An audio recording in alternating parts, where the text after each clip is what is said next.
या माता भगिनींच्या पैकी आणखीन कोणी दडलेले आहेत का तसल्या प्रकारच्या?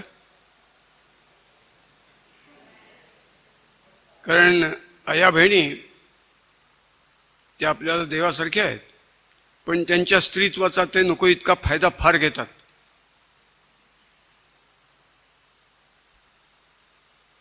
एखादा पुरुष असता तर गचांड्या मारून बाहेर काढला असता आपण.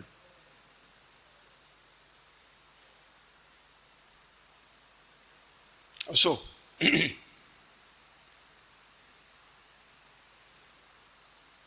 देवानो,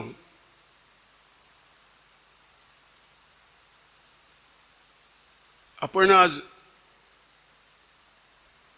ज्या गोष्टीचं विवरण ऐकायला एकत्र आलो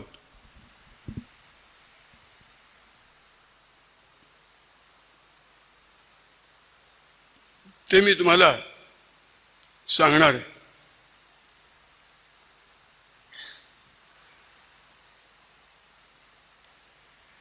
शिवछत्रपतींचा गौरव, अभिमान, आदर, आपुलकी, आत्मीयता, प्रेम आपल्या सगळ्यांच्या अंतःकरणात आहे.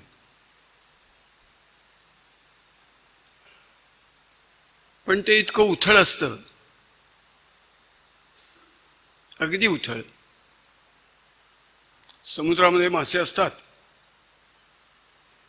पण समुद्राची खोली उदंड, पण ते मासे मात्र समुद्राच्या पृष्ठभागाच्याच तिथे राहतात, ते कधी खोल जात नाहीत. आपली स्थिती तीच आहे. आपण कधीच शिवछत्रपतींचा इतिहास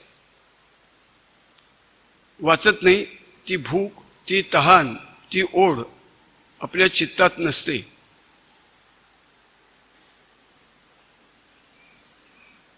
आणि त्याचा परिणाम असा झाला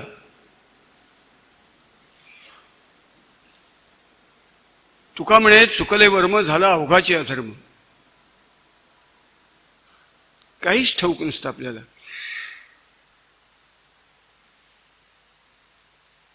आणि परिणाम असा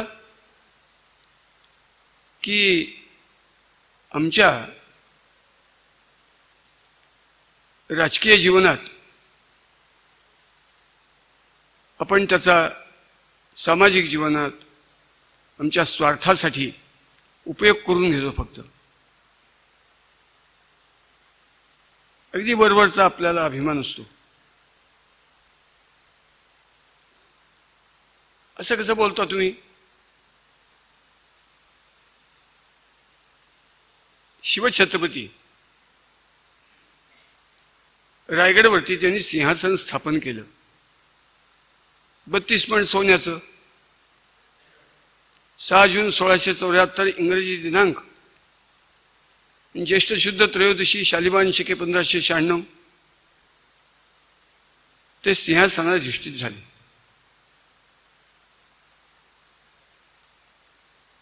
तो रायगड का निवडला? तर सागरा एवढ्या मुसलमानी सत्तांच्या सेना मुठभर, पसाभर, उंजळभर हिंदवी स्वराज्याचं सैन्य उघड्या मैदानात निभाव लागणार नाही. सह्याद्रीच्या कुशीत आणि सह्याद्रीच्या आडोशानीच या देशाच्या, देवाच्या, धर्माच्या या शत्रूचा निपात केला पाहिजे म्हणून त्यांनी सह्याद्री पत्करला, गडकोट पत्करले. मग त्या गडकोटात 378 गडकोट. रायगड का बरं राजधानी केली? त्याचं कारण असं आहे की अतिशय खोलात सह्याद्रीच्या काळजात तो वसलाय. कुठल्याही पूर्व, पश्चिम, दक्षिण, उत्तर कुठल्याही दिशेने आलं तरी सुद्धा सह्याद्रीच्या अनेक डोंगरांना, पर्वतांना ओलांडूनच यावं लागतं. दुर्गम. परत तो गड अति चकोट उंची भरपूर, दुर्गम, कुठल्याही बाजूनी राजधानी सुरक्षित पाहिजे.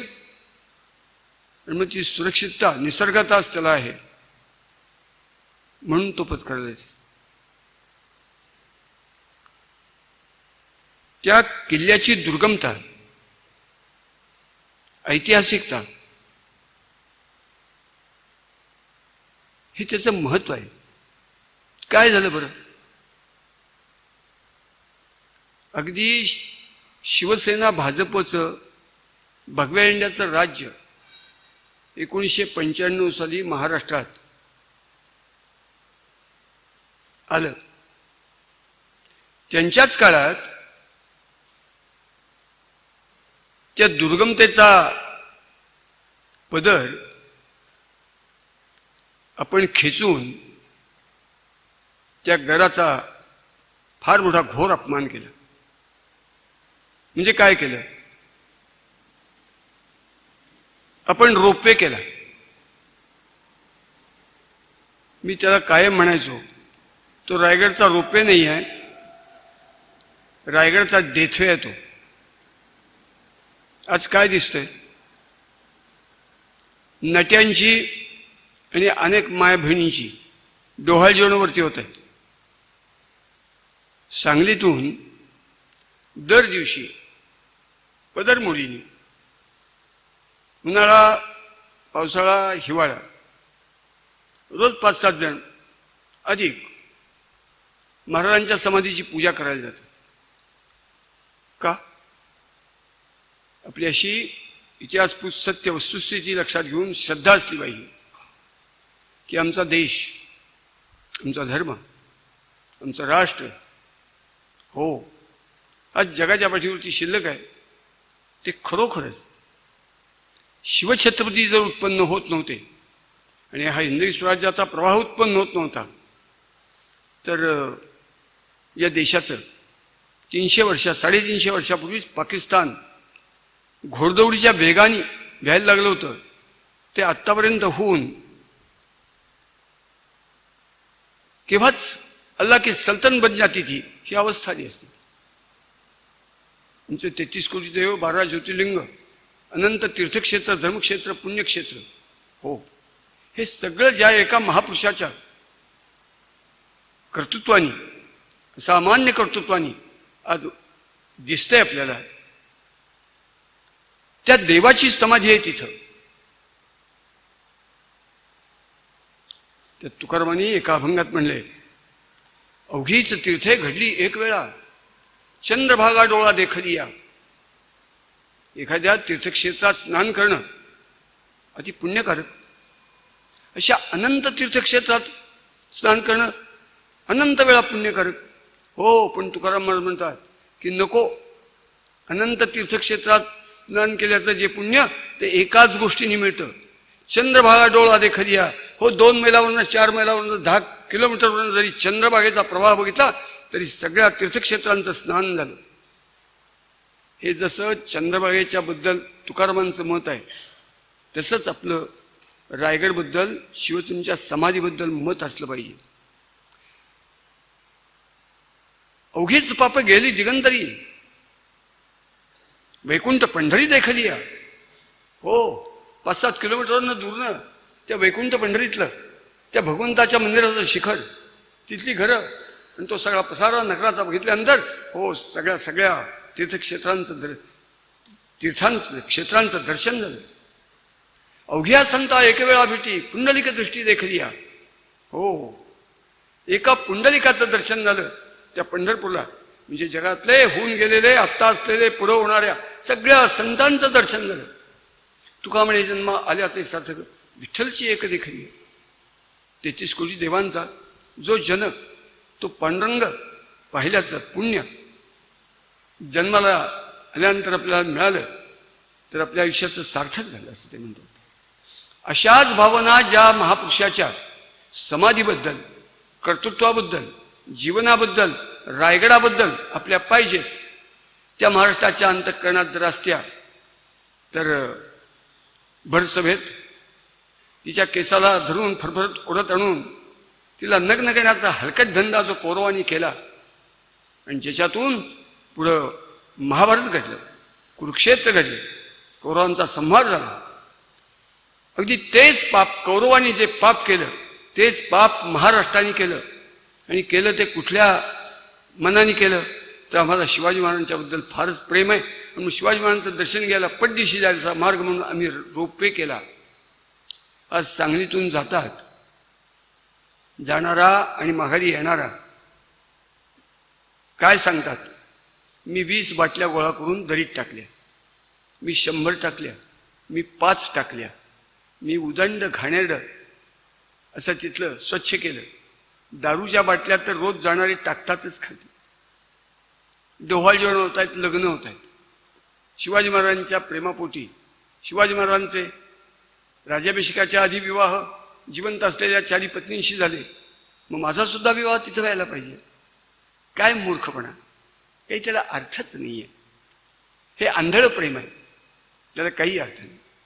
म्हणजे शिवाजी महाराजांचा प्रेमापोटी सुद्धा गाढवपणा कसा होतो तर शिवछत्रींची अश्वारूढ मूर्ती आहे तर एखाद्या भंपक माणसाने हो अरे केवढा प्रखर उन्हाळा आहे, 48 49 52 डिग्री उष्णतामान, 12 24 तास ते उन्हात उभे राहतात. त्यांना किती त्रास असेल होत असेल उन्हाचा. तर थोडं डोळ्याला बरं वाटावं म्हणून एखाद्या महामूर्ख शिवभक्तांनी त्यांना गॉगल घालावा त्या पुतळ्याच्या डोळ्यानं. हा जो गाढवपणा आहे तोच गाढवपणा आपण करतो. या गर्जना घोषणा ह्याच्यातनं फक्त फसगत होती. अरे आमची शिवभक्ती जर असती तर कल्पना करा, शिवाजी महाराजांनी अफजल खानाचा कोथळा काढून फाडला, गावाला बंदी, आणि ती बंदी महाराष्ट्रात देशात. आपल्याला संताप आला का? नाही आला. आपण पेटून उठलो का? हा जो कायदा राबवत आहेत ते शासन शिल्लक ठेवत नाही असं महाराष्ट्र म्हणला का? म्हणणार आहे का?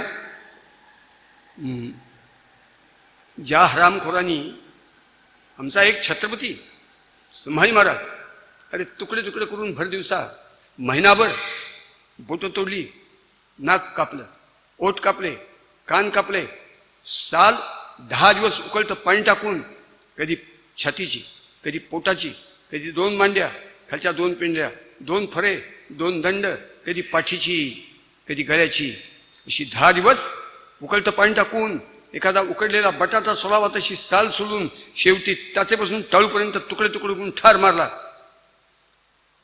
त्या छत्रपती संभाजी महाराजांचा मारेकरी भडवा औरंग्या त्या चुतडीच्या नावाने एक गाव चालतं, याचा महाराष्ट्राला राग आला का कधी? महाराष्ट्राला राग आला नाही आला. आमचं प्रेम समुद्रातले मासे वरच्या पृष्ठभागावरती हिंडतात त्याच लायकीच आमचं प्रेम आहे. रोज बलात्काराच्या बातम्या. शिवछत्रींच्या रांजाच्या पाटलाला त्यांनी गू खाल्ल्यानंतर बोलावणं पाठवलं आलं नाही, दुसऱ्यांदा बोलावणं पाठवलं आला नाही, तिसऱ्यांदा त्याला रानडुक्कर पकडल्यानंतर त्याच्या कमरेला बांधा, गळ्याला बांधा, पायाला फासे घाला आणि त्या कुत्र्याला घेऊन या. आणलं लाल मालाच्या बाहेर आणल्यानंतर त्याला सांगितलं तू पाप केलंयस. नाही केलं. पाटील अंगात केडा. तू पाप केलंयस. नाही केलं.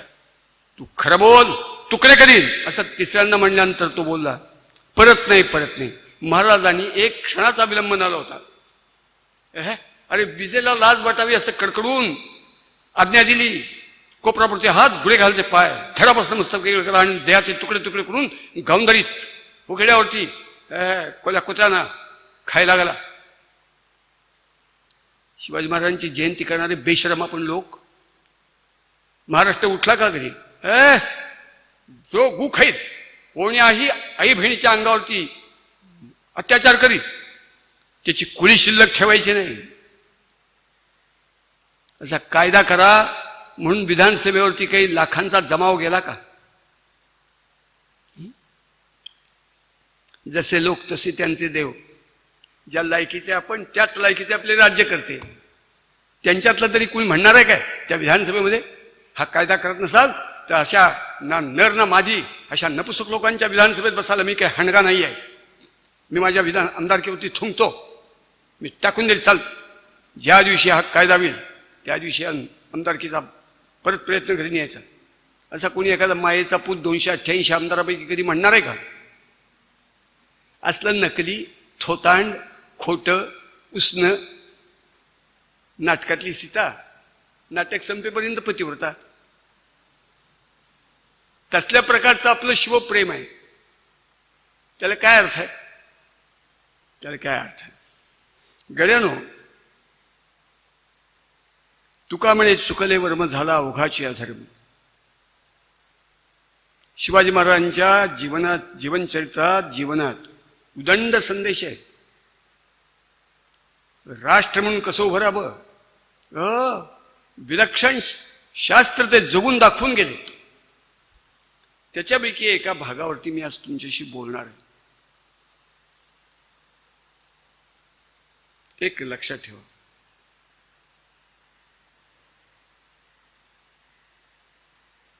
आपला देश आहे का नाही तो जगात सगळ्यात प्राचीन आहे. एकदम प्राचीन. जगात 187 राष्ट्र आहेत. त्याच्यापैकी आपण एक आहोत. आपल्यासारखं प्राचीन, शक्तिमान, बुद्धिमान, कर्तृत्ववान, धैर्य, शौर्य, पौरुष, पराक्रम, साहस, चिकाटी, धाडस, संस्कृती, धर्म असलेले राष्ट्र विश्वात नाही आहे. तुकोबारा एका अभंगात म्हणतात, आंधळ्यासी जगा ओघेचे आंधळे, आपणास डोळे दृष्टी नाही. आंधळ्याला सगळं विश्व आपल्यासारखंच वाटतं. आपण अंध आहोत. आपण वाचत नाही, विचार करत नाही. आपण खऱ्या अर्थाने हिंदू आहोत. म्हणजे काय? हिंदूंना डोळे असतात पण दृष्टी नसते. हिंदूंना कान असतात पण काळाच्या हाका ऐकू येत नाहीत. हिंदूंना मेंदू असतो, विचारशक्ती नसते. हिंदूंना पाय असतात, रणांगणातून पळून जाण्यासाठी असं म्हणण्याची वेळ असलेला समाज आहे आपला आता. हिंदूंना हात असतात व्यसनासाठी आणि पाप करण्यासाठी. हिंदू देहाने जिवंत असतात, मनाने मेलेले असतात. खायला काळ, धरणीला भार, खाऊन खग्रास, हागून सत्यानाश, एवढंच ज्यांचं चरित्र बोलावे इतक्या लायकीचे आपण सगळे हिंदू आहोत. म्हणून तर जगात आपण एक सगळ्या जमावात एक आहोत. वास्तविक आपलं आतलं जे काही व्यक्तिमत्व आहे हिंदुस्थान म्हणून, ते जर जाणलं तर विश्वाचा बाप कोण असं कुणी कुणाला विचारलं जगात तर उत्तर एकच येईल, हिंदुस्थान. इतक्या ताकदीचे आहोत. त्याची जाणीव ज्याच्यामुळं येईल ती जागीवील जाणीव. तो जो मार्ग आहे तो शिवाजी संभाजी मार्ग आहे. ते काम शिवाजी महाराजांनी त्यांच्या काळात केलं. जगात इतकं सगळं देवानी आपल्याला देऊन सुद्धा एक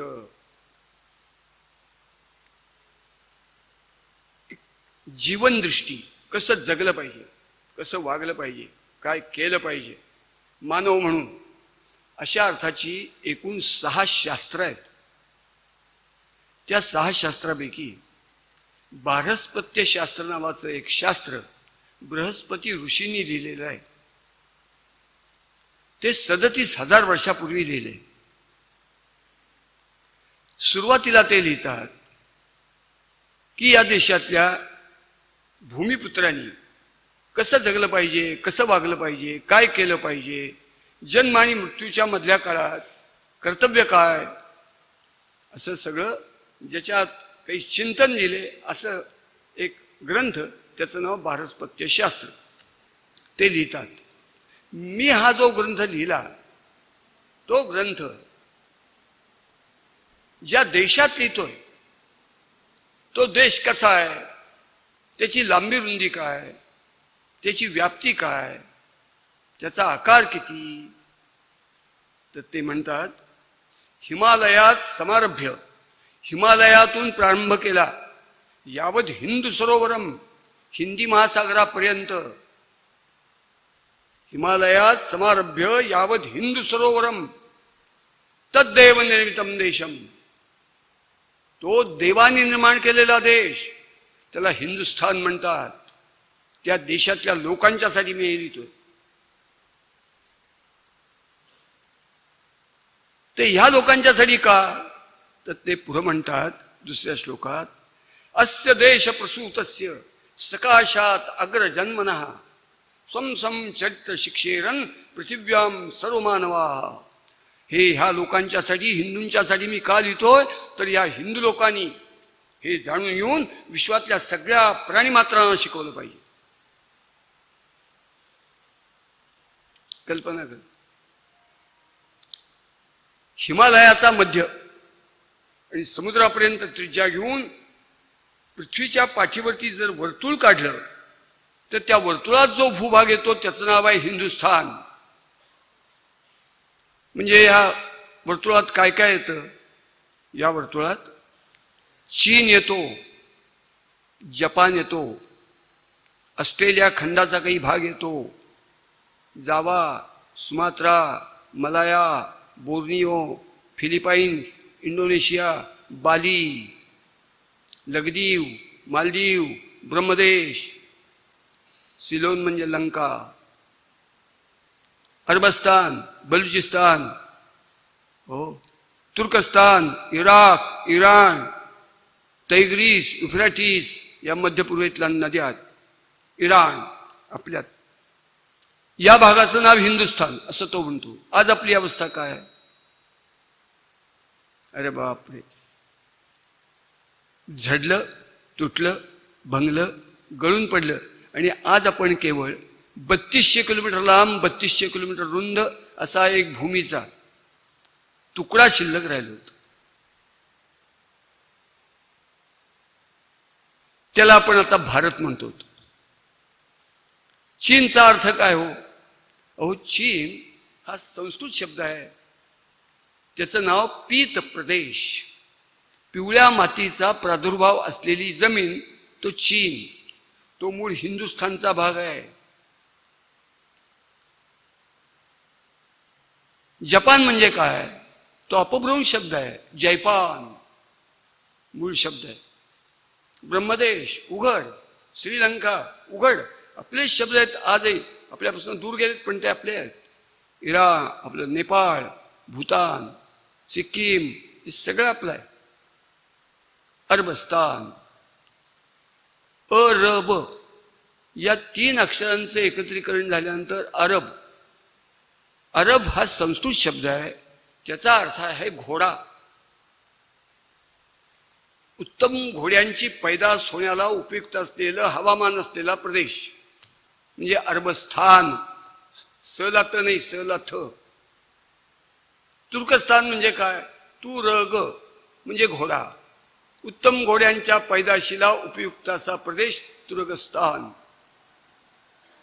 इराण, त्याचं मूळ नाव आहे आर्याण. काश्मीर, त्याचं मूळ नाव आहे कश्यपूर. कश्यप ऋषी तिथं वास करून त्यांनी खूप काही सगळ्या जगातल्या लोकांना आदर्श असं काही सांगितलं, तपश्चर्या केली. त्यांच्या निवासाचा प्रदेश म्हणजे कश्यपूर म्हणजे काश्मीर. आपण लखनौ म्हणतो का नाही, ते लवपूर आहे. अहो जास्त कशाला, त्या अरबस्थानात मक्का मदिना आहेत. ते मक्का हा अपभ्रंश आहे, त्याचा मूळ शब्द मख. मख म्हणजे यज्ञ, मखभूमी, यज्ञभूमी, ते मक्का आहे. मदिना आपण म्हणतो, मदिना अपभ्रंश शब्द आहे. मूळ त्या गावाचं नाव मेदिनी आहे. मेदिनी म्हणजे पृथ्वीचा शून्य रेखांश. आता ज्याला आपण ग्रीनिच म्हणतो ना, तो काळाच्या ओघात हिंदू समाज दुबळा झाला आणि ब्रिटिशांनी ते ग्रीनिच हे मूळ आरंभस्थान धरलं. किती सांगावं, उदंड सांगून सुद्धा उपयोग नाही. आणि पुढं जगात जमिनीचा कस, पाण्याची उपलब्धता, निसर्गाची संपत्ती, पशु संपत्ती, खनिज संपत्ती,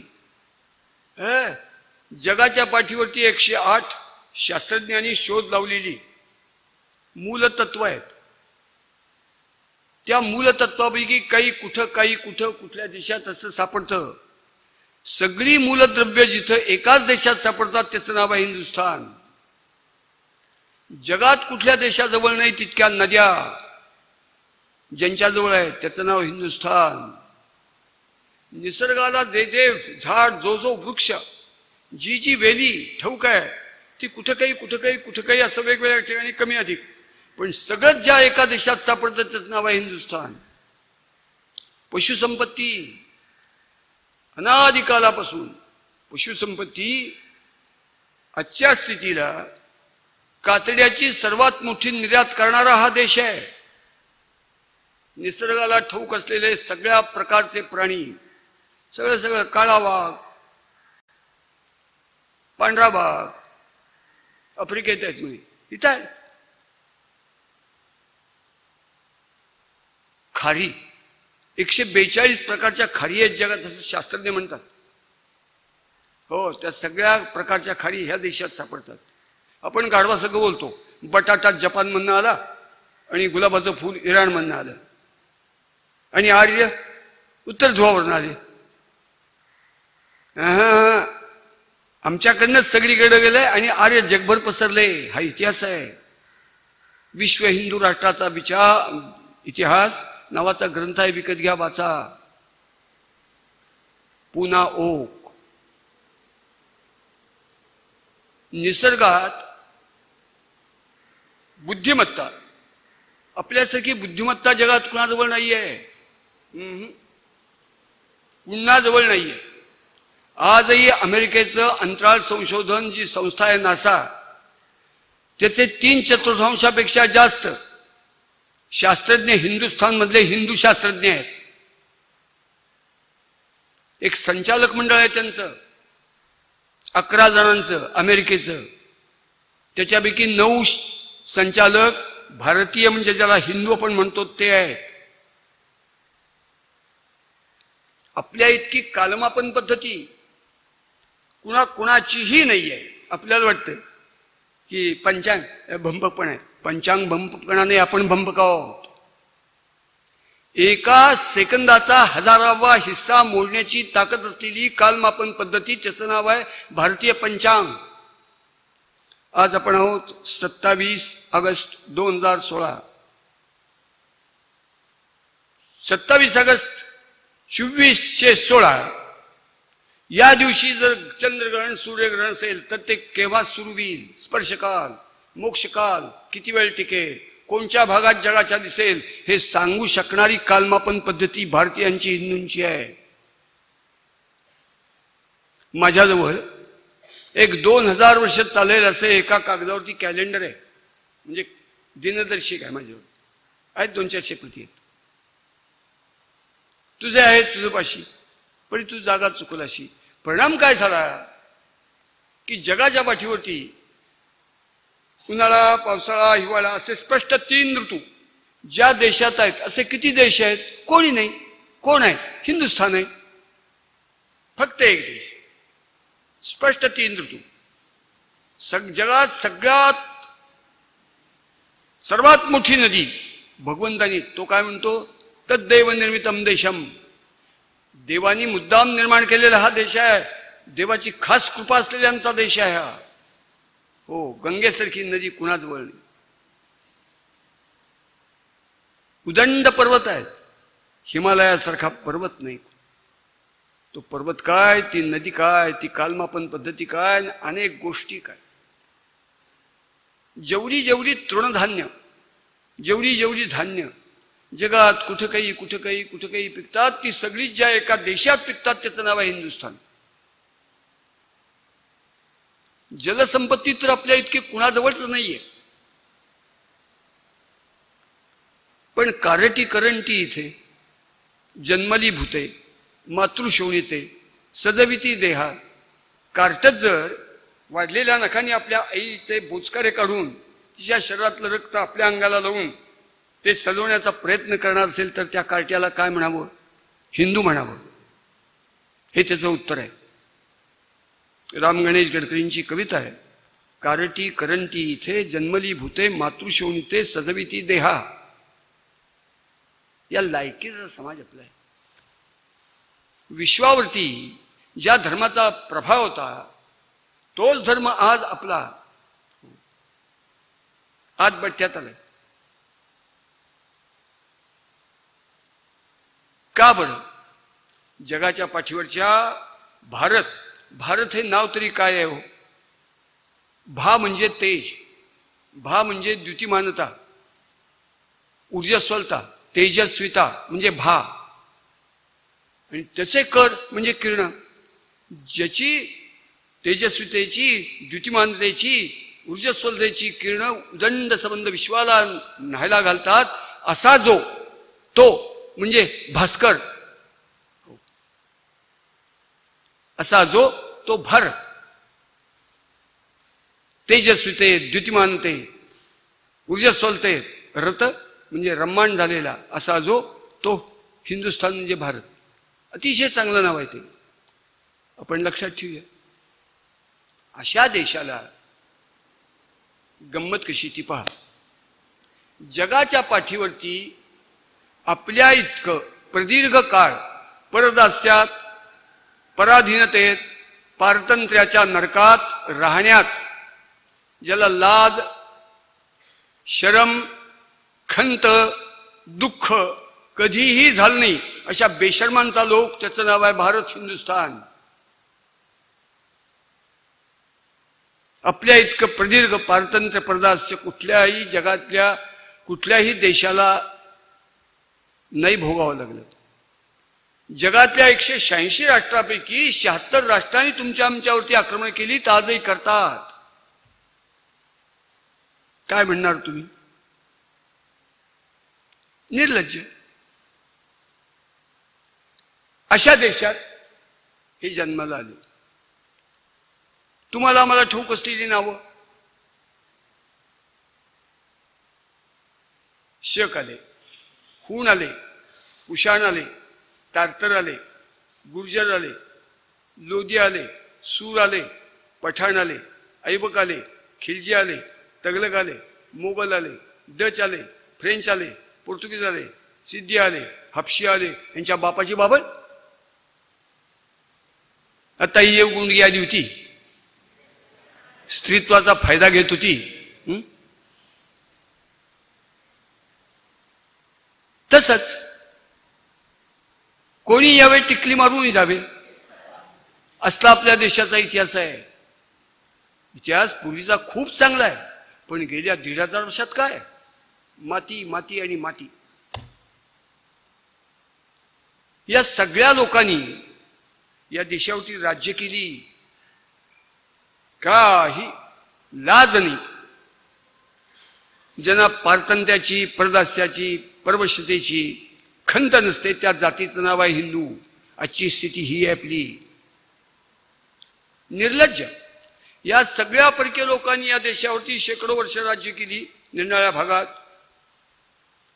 त्या सगळ्या राजवटी दृढावल्या, फोपावल्या, वाढल्या, टिकल्या, तुमच्या आमच्या मुर्द्यावरती नाचल्या. त्या राजवटीच्या सैन्याच्या बळावरती या देशाला वेठीला धरलं. ते सैन्य 100% हिंदूंचंच आहे. जो 15 ऑगस्ट 1947 दिवस आपण स्वातंत्र्य दिन चिरायू हो म्हणून करतो ना, आणि त्या 15 ऑगस्ट पर्यंत काय आहे बरं? या देशावरती ब्रिटिशांनी 90 वर्ष राज्य केलं. ते राज्य केलं. त्या काळात त्यांनी 2 महायुद्ध केली जागतिक. 1914 ते 1918 पहिलं महायुद्ध, 1938 ते 1944 दुसरं महायुद्ध. ही दोन्ही महायुद्ध ब्रिटन, अमेरिका, फ्रान्स या हरामखोरांनी जिंकली. कुणाच्या बळावरती? मराठा लाईट इन्फंट्री हिंदुस्थानच्या बळावरती. किती मेले? 6 लाख. कोण मेले? हिंदू मेले. कुणासाठी मेले? ब्रिटिशांच्या राज्यासाठी मेले.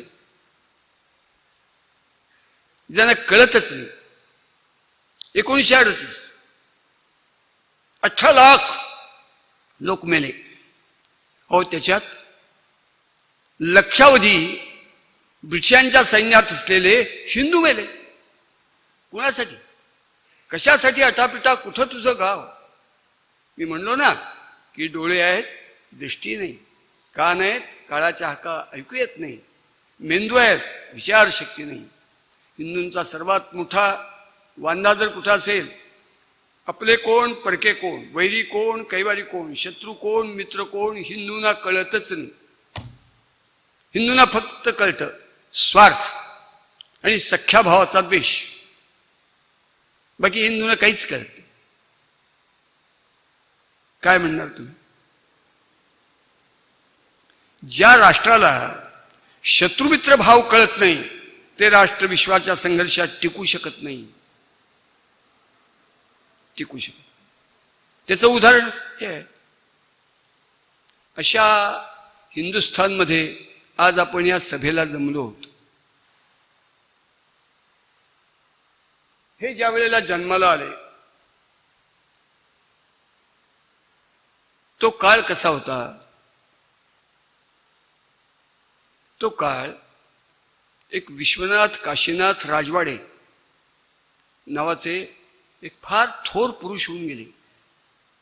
ब्रह्मचारी संन्यासी होते. वयाच्या 9व्या वर्षी त्यांना जाणीव झाली की आपली मातृभूमी इंग्रजांचं राज्य